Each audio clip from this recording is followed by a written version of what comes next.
The top business stories live from the Sky newsroom.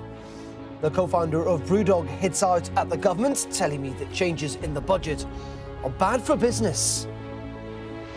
All the Chancellor has done is made it very, very difficult for businesses to employ people and to invest in the UK, which I think in turn is going to lead to 4 years of economic pain for us as a nation. His message was echoed today by an insolvency firm, warning that businesses could be pushed over the edge, with new figures showing a record number of serious risk of collapse. And the Bank of Japan raises rates to the highest level since the 2008 global financial crisis. We'll be explaining why.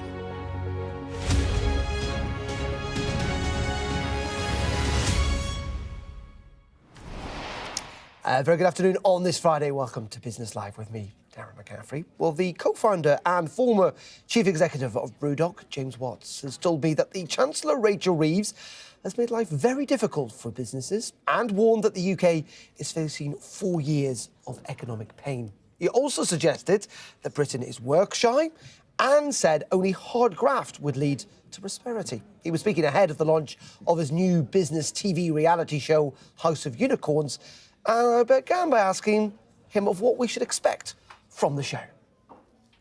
So House of Unicorns is an amazing new business TV concept. I think most business TV concepts at the moment are 20 years out of date. We want to do something where the audience can participate, they can help us determine the outcome, they can invest in those businesses and give some fantastic UK businesses an amazing platform to get exposure, to build a community, to get investment and to contribute to growing the economy.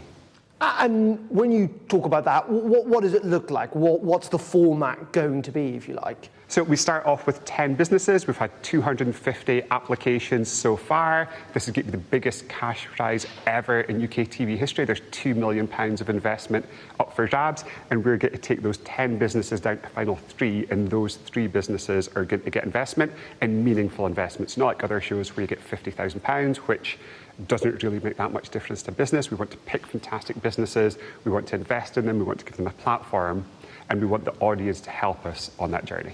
And the idea is then that you stick with these firms and hope that they become more than just unicorns. Exactly, and at the moment the UK economy is going through a really tough time, and it's so difficult to be a founder, to be an entrepreneur. The odds are stacked against you, so we want more founders in the UK, we want to give them a platform, we want more unicorn businesses coming out of the UK, and we want to do our bit to kickstart our ailing economy. I suppose on that point, you addressed it there about the UK economy. You're making it. Why do you think that is? Why is it difficult for entrepreneurs in Britain today? Is this a government thing, or is it a more kind of fundamental thing, if you like? I think it's both, but you just need to look at the amount of millionaires that's leaving the UK at the moment. 30 millionaires are leaving the UK every single day. This is a number that's higher than it's ever been. These are the job creators, the wealth creators, the people who pay a disproportionately high percentage of their taxes. We need those people here. We need to be a mecca for people founding businesses, setting up businesses, investing in the country, investing in the economy. I think the Labour government certainly haven't helped businesses, haven't helped founders. I think the budget is really, really bad for the UK and caused a lot of damage. And I also think the kind of UK attitude towards success, towards business, towards entrepreneurs doesn't help us. And if you contrast that with American attitude towards success, I think that's one of the reasons why we see so many more founders, so many more entrepreneurs in America versus the UK at this moment in time. Well, talk to me about that success. What is it? You're a successful man. You built, a very successful business, and you're continuing to be driven to do so. What is the ingredients of success? For me, hard work is the foundation of everything. If you're an individual, if you're a business, even if you're a sports team or a nation, like hard work has to underpin everything you do, and you've got to find a way to do things differently. If you look at any market at the moment, it's oversaturated, there's too many options, there's so much competition, so unless you're taking something radically different to that market, your business is not going to get a shot of getting out the gates. So for me, it's about hard work, it's about doing something differently and putting community kind of front and center with your business. And any business that wins, for me, ultimately finds a better way to engage their community, their core customers, than their competition. Does that then imply that Britain isn't very hard-working? I mean, it's an accusation that's been levelled many times in the past, that actually we are a bit work-shy in this country.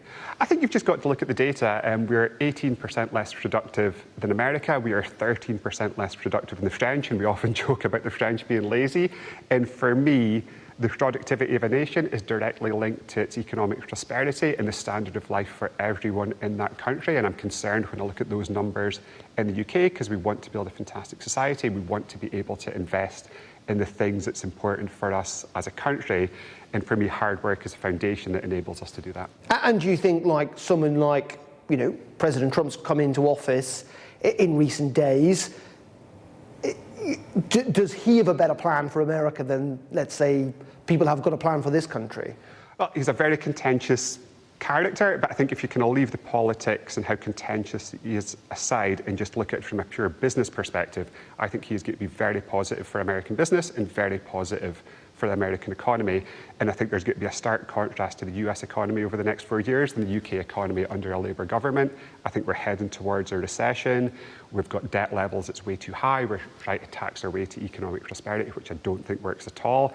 And all the Chancellor's done is made it very, very difficult for businesses to employ people and to invest in the UK, which I think in turn is going to lead to 4 years of economic pain for us as a nation. There you go. That was James Watt speaking to me earlier on this week. It must be said from his rather nice penthouse apartment in central London. If you've got a view on that, do get in touch. I know he can be quite a controversial figure, but he does care passionately about Britain and its future economic success. Let's bring you up to date now with the rest of the business news. And the Bank of Japan has raised interest rates to the highest level since the 2008 global financial crisis, underscoring confidence that inflation is stable. The central bank raised its key interest rate to 0.5%, up from 0.25%, while noting the picture remains uncertain and that future hikes may be needed. Burberry has reported a smaller than expected 4% drop in quarterly sales. Experts had been forecasting a decline of 12%. The luxury fashion brand says that it was helped by stronger holiday sales in the United States. Shares have jumped by more than 10% following the news. The family behind Lakeland, one of Britain's most prominent privately held retailers, is exploring a sale after more than 60 years amid growing cost pressures sweeping the industry. Sky News has learned that Lakeland, which is controlled by the three sons of its founder, Alan Ryan, has appointed advisors to gauge the appetite of prospective buyers for a deal. And don't forget, you can get more on that, indeed the rest of the business news. Just scan the QR code on your screen now to access the Money blog on the Sky News website or indeed on the Sky News app.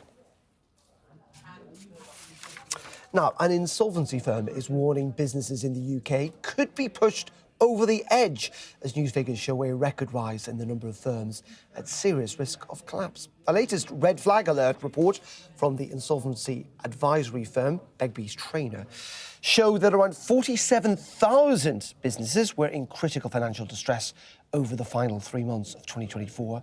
That's a 50% increase in the number of firms on the brink of collapse compared to the previous 3-month period. The jump was particularly acute for hotel and accommodation businesses, with an 84% rise in the number of distressed businesses. Well, Begbie's is warning changes in the budget, with businesses facing higher employer national insurance contributions and that rise in the minimum wage could be the last straw for firms on really small margins. Well, today the government is launching a scheme to try and get people with disabilities and the long-term sick back into work. And I put that point to the Work and Pension Secretary. The pressures on businesses as a result of the budget mean that there will be fewer jobs this year for people to take up. I do understand the pressures that businesses are under, but we are also working with businesses. Another clear message we've heard today is job centres need to overhaul their relationship with employers. They are desperate to recruit. Look, we as a government, in our plan for change, we're going to be building 1.5 million new homes. We're going to be investing in clean energy and infrastructure, building the data centres to seize the opportunities of AI. We have got to make sure that we get people the skills they need to get into those jobs. Well, the benefits review is being led by Sir Charlie Mayfield. He's the former chairman of John Lewis, and I pressed him on whether changes in the budget would result in fewer jobs and make his task of getting people off benefits and into work more difficult. I appreciate that businesses never like taxes rising, and as a business person myself, when you have costs rising, of course that's an issue. But equally, business people are realistic. They understand that that always happens in life, and you've got to manage your business through all those situations. And what we have to be looking towards is, how do we get this whole country growing? How do business people running their own businesses, how do they grow those businesses? And one of the answers to that is actually to have more people available to work in those companies that can provide value into the future. And there's a great source of potential that we're not tapping into right now.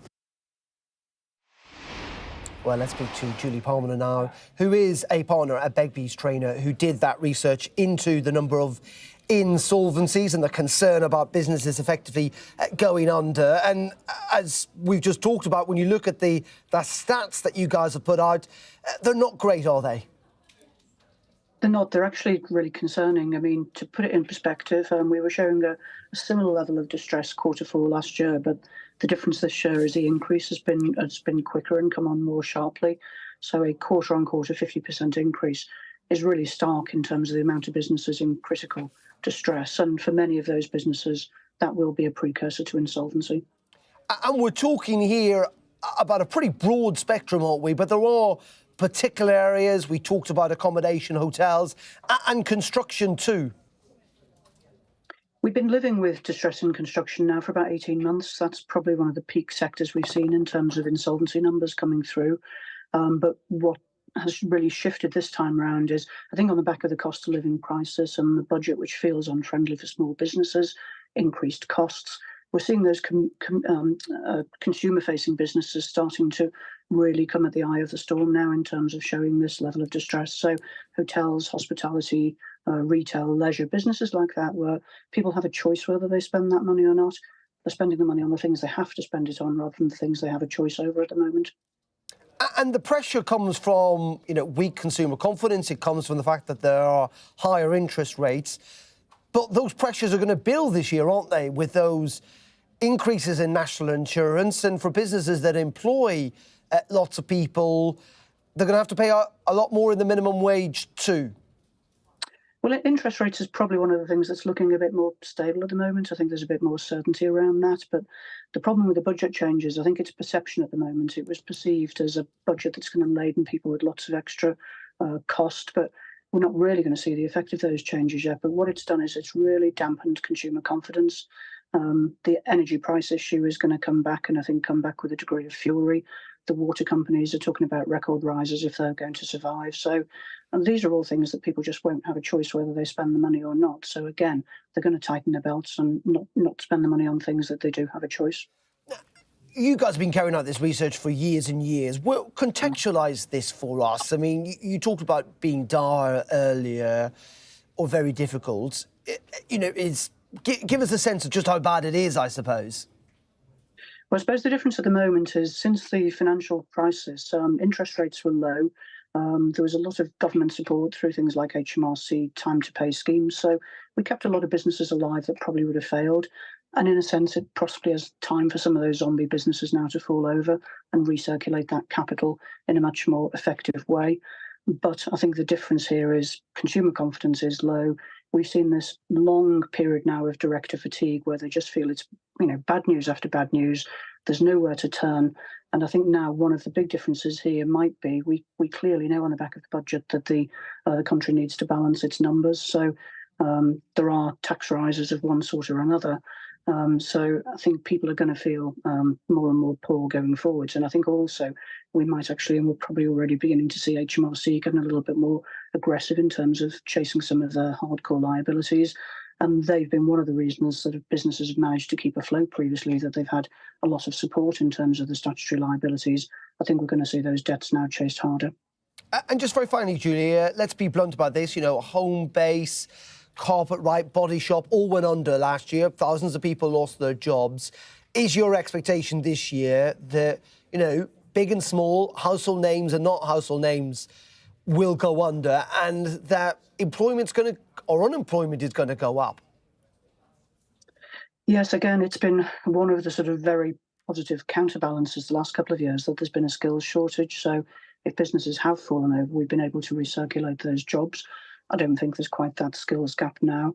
I think we will see the failure of some well-known names. Whether we'll see quite as many high street names, I'm not sure, because the high street and retail generally is a much more mature market now, and I'm not sure there are quite as many big names to go under now. But most definitely across all sectors, I think people will see failures of businesses that they're surprised just because of the sheer size, and we take it for granted that those businesses traditionally do well, but it's no guarantee that they're going to continue to do well.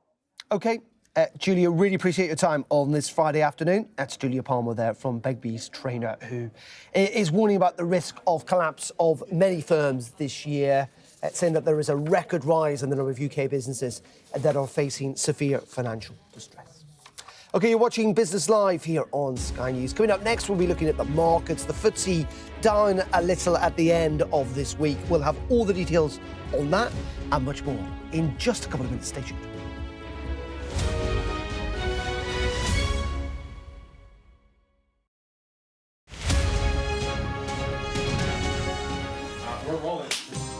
Welcome to the world. Our new podcast, starting now. It's very exciting. Every week, we'll be reporting from the world's trouble spots. We get to hold those in positions of power accountable, and we get to ask the questions that the audience, the listeners, want to know about. And that's why it is so important that people tune in, come along for the road, come along for the journey. It'll be fun.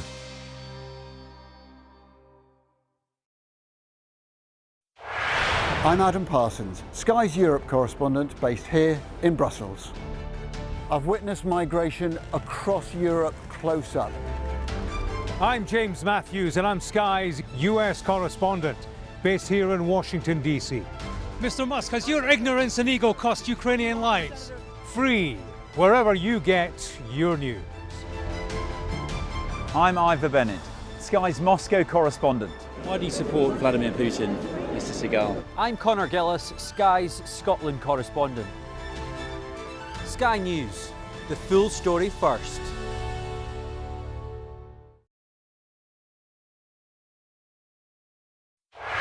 I'm Alistair Bunkle, Sky's Middle East correspondent based here in Jerusalem. The only way into Gaza for us right now is with the Israeli military. We've just reached the centre of Khan Yunis. The IDF had brought us in to show us a tunnel network under a residential neighbourhood. At the end of the day, it's war at the top. It's war down here. Sky News, get the full story first.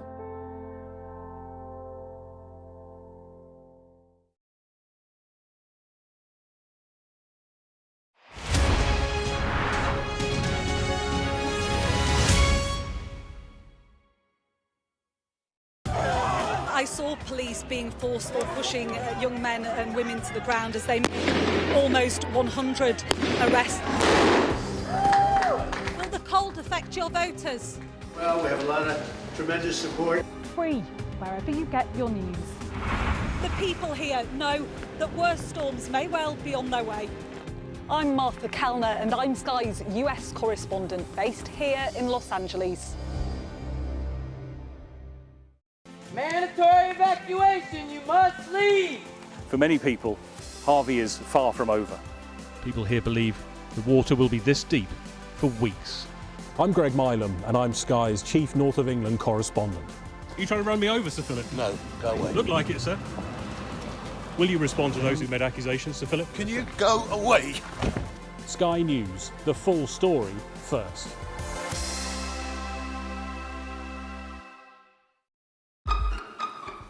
We've got your Sunday mornings covered. From the front page and the sounds of the streets to the voices of the people who make the major calls and big picture politics beyond Westminster. We'll put you at the heart of our story. I'm ready. Are you? Join me, Trevor Phillips, Sunday mornings on Sky News. 1,500 movies? I don't want this flight to end.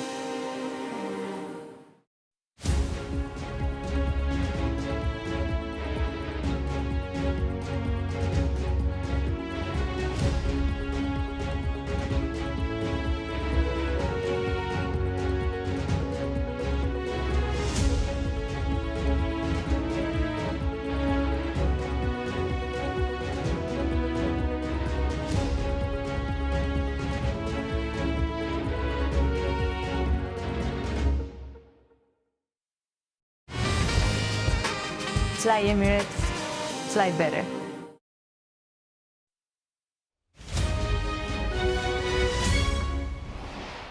Very welcome back to Business Live.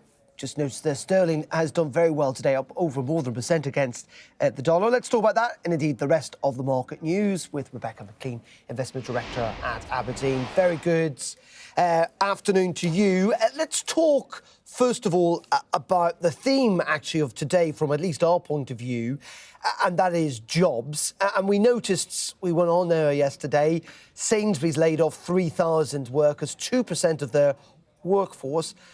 But they were telling us a couple of weeks ago they had their best Christmas ever. What's going on here?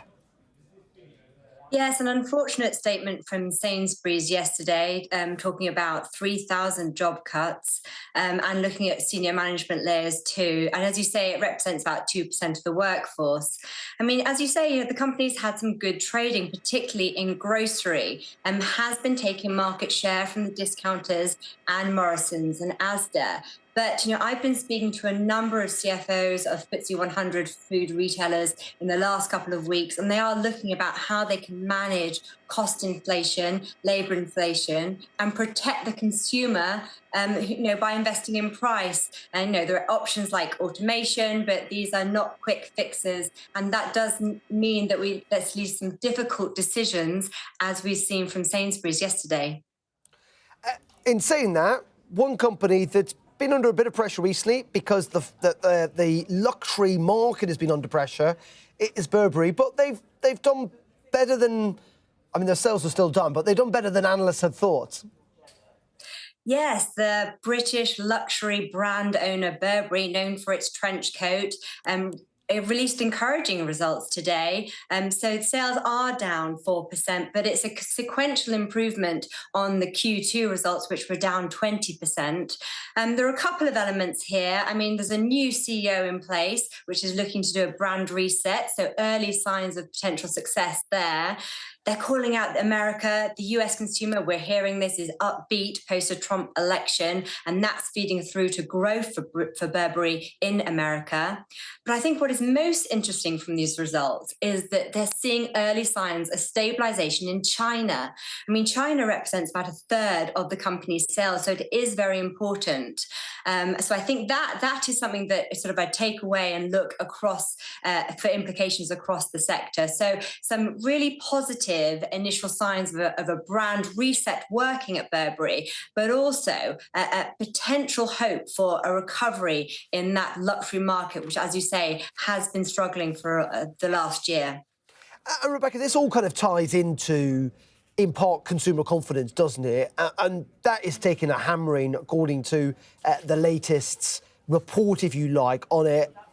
And it does seem that consumers at the moment just not willing to spend money as much, actually more willing to save it seems. Yes, the UK consumer has got a number of sort of bright spots. There's real wage growth, so wages are rising ahead of inflation.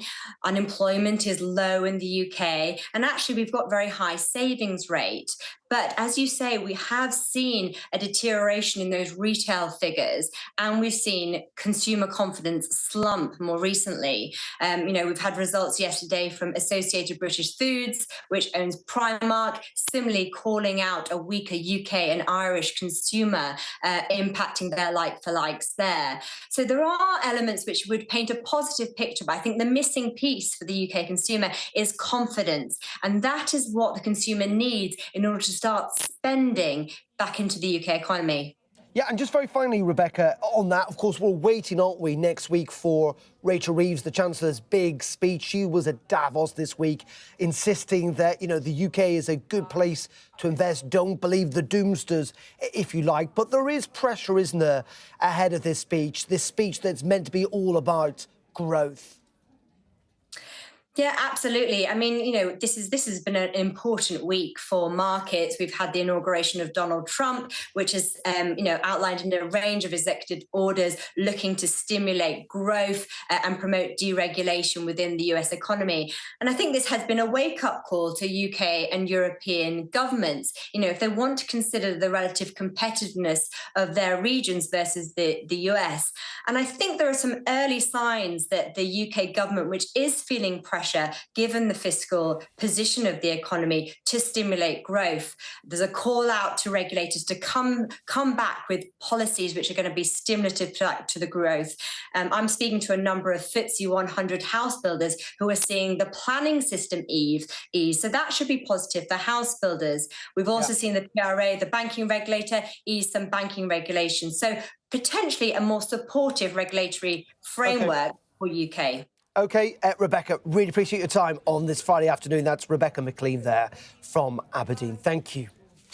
OK, that is it from me on Business Live for this week. Of course, we are back next week. Do join me then if you can. Up next, it is the News Hour with Matt Bobette with the very latest on that storm that saw hundreds of thousands of people lose electricity and brought widespread travel disruption. Stay tuned for the top of the hour.